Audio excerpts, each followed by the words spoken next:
So, as a teenager, every year as a teenager, we'd have this tradition in my household. And the tradition would be my English teacher would eventually say, we should really have a meeting about Matthew. Then my parents would come and be like, what did you do? I'd be like, I didn't do anything. And like, so is it because the English teacher loves you or hates you? And I'm like, depended on the year. And the reason English teachers either loved me or hated me was because I'm one of those people, I've been that way since I was a kid, where if you gave me a story, fiction or nonfiction, and there were things that didn't make sense, I was the kid who'd be like, raise my hand. That's actually technically not possible. How didn't, okay? And so like a great example of that is like, we all read Romeo and Juliet, right? Most of us have probably read it sometime in our life. And I remember like he's going on about how it's about star-crossed lovers or family dynamics or medieval ideas. And finally he'd be like, so who here thinks about star-crossed lovers? And raise your hand, this and that. And then there'd be me sitting there waiting. And the teacher would be like, okay, Matt, what do you think it's about? And I'd be like, clergy misconduct. I mean, seriously, what monk sits around with poison and then hands it out to teenagers who are in a fight with their parents? Like, that's insane. Had that monk not handed out that poison, no one dies. Not a single person dies if that monk had just gone to his continuing education classes about boundaries training. Needless to say, I had to talk with my parents. But here's the thing. The reason I think we fall into these tropes if we read something as amazing as Romeo and Juliet or any great work of art or the Bible into the same trope over and over and therefore miss discussions that are worth having, like why does a monk have poison, is because we are so used to being primed to only ask certain questions about certain texts. This is one of those texts. Most of us have probably heard about Peter walking on the water, and we've heard a million sermons and read a million books about what does it mean at that climactic moment when he gets out of the boat and walks and then sinks, and then God saves him and puts him back in the boat and chats with him. And yet, if we actually step back from the story, read the whole thing, there's a whole slew of head-scratching questions to be asked. For example, why did Jesus put them in a boat and say, go across the river? Why is a group of skilled fishermen not across the river at 3 a.m. in the morning? It says fourth call. That's or fourth watch. That is a Roman term that means 3 a.m.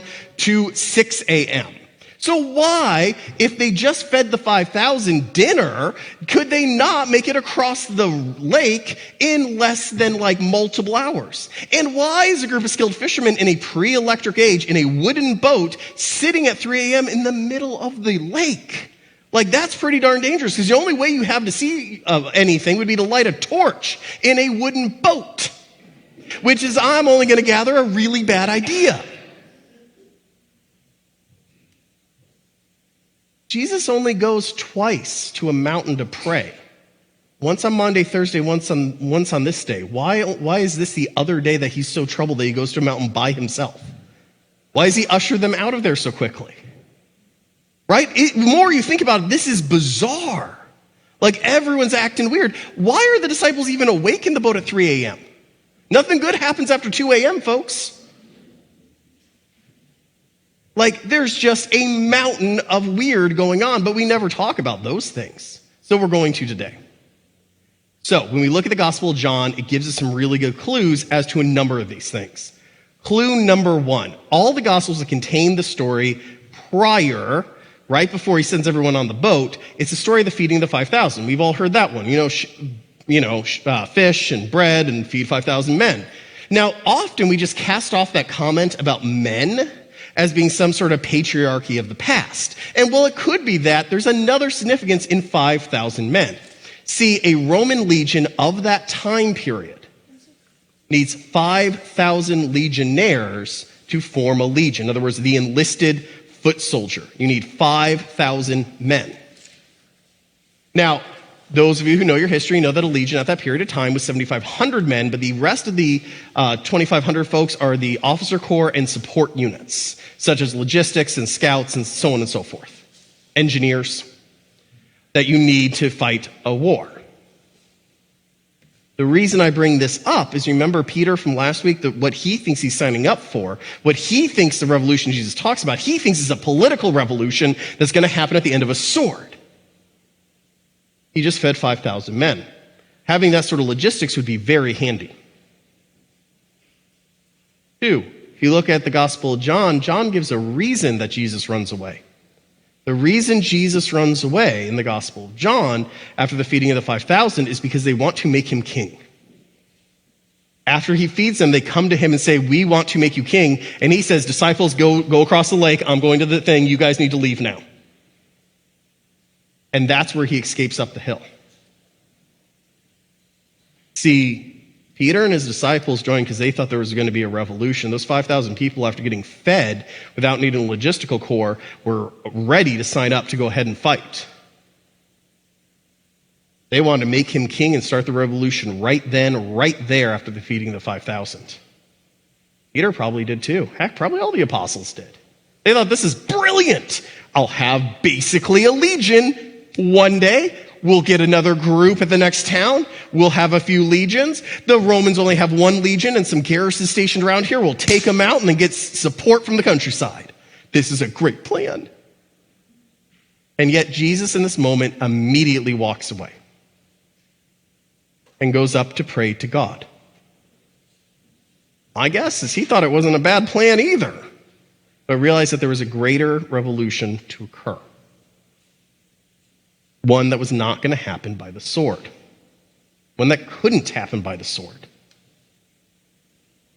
Now, that's why Jesus goes to pray. That's why he's disturbed. That's why he sends everyone away. That's why they're supposed to go across. But it still doesn't answer why a group of skilled fishermen can't make it across the river after a number of hours. And I think I have an answer to that too. I think they don't go across because they're mad. I think they are piping mad at Jesus.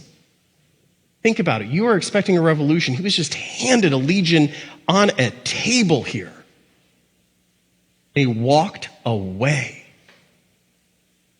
The cognitive dissonance of that, the amount of confusion that would create, the amount of feelings of betrayal that would create would run seriously deep.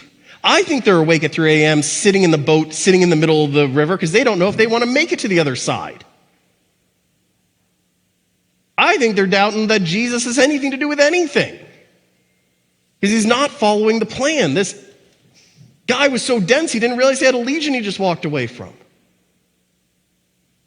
I think they're awake at 3 a.m. because they're having one of those nights, a night that I know all of you have all had, that night where you feel like something's just really wrong and you have been wronged and your brain just starts flying and you start trying to solve it in your brain.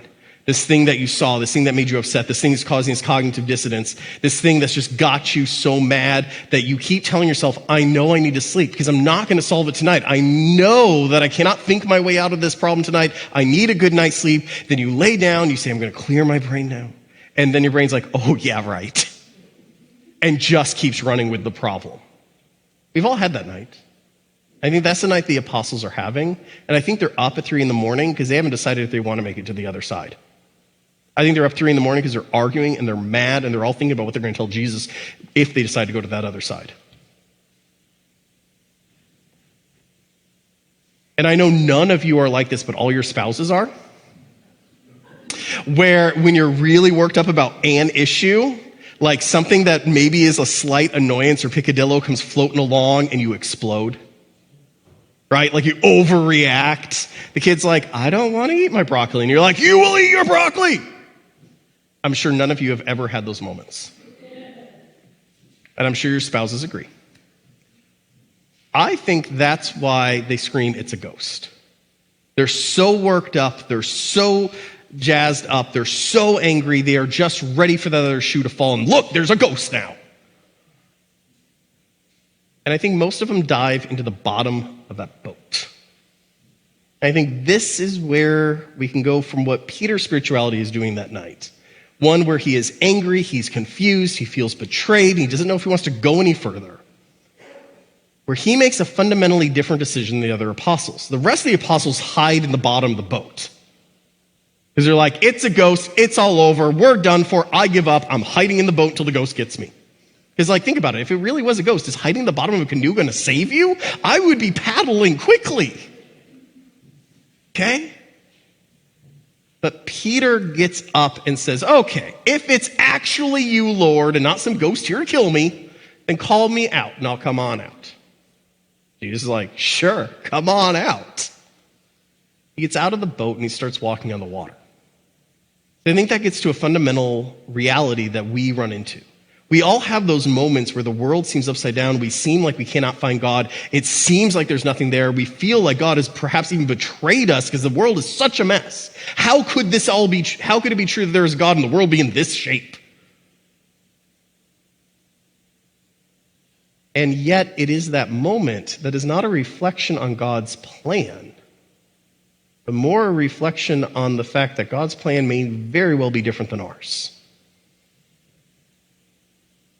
Cognitive dissonance might not be that God messed up. It might be that we don't understand what he's doing.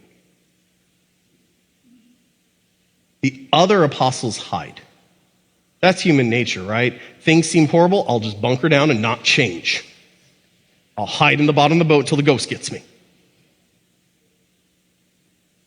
Peter has that hope we talked about last week, that faith we talked about last week, where instead of hiding in the bottom of the boat, he said, okay, I will leave open that somehow this is part of a greater idea, a greater plan. I will get out of this boat if you call me, because I'm not totally sure, but you're not a ghost, and see where you might lead me. But because Peter is just as human as we are, the second he gets out of the boat, all those doubts built from his preconceived notions, not what Jesus said, but his preconceived notions of who Jesus ought to be, causes him to start to sink. As he gets out, I don't think it's just because he's scared about the waves. I think he thinks to himself, yeah, those waves are scary, but why didn't he want a legion? And down, down, down he goes. And yet he reaches his hand out and says, Lord, Lord, save me.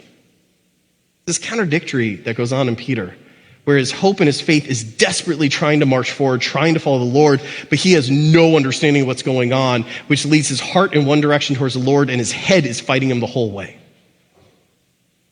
But man, that can describe so many of us. We love the Lord, we care for the Lord, we want to follow the Lord, and yet things seem so dark and so lost. As you go out this week, in your prayer life, ask yourself this: does everything look bad? Do you ever sit there and go, Lord, Lord, where are you? As if you do, what I'd urge you is to not lose heart as the apostles who hid in the bottom of the boat did. Do not freeze in spot thinking the Lord has abandoned you and you will just stand here till he comes and finds you like a child lost at the mall. But rather, know that when you don't see the Lord, it is not because the Lord is not active. The Lord may simply not be active to our preconceived notions of what the Lord should be. As you go out, take some time. Look at those dark nights of the soul that you have from time to time, and ask yourself, what could the Lord be up to here? And how could he be calling me out of the boat? Amen.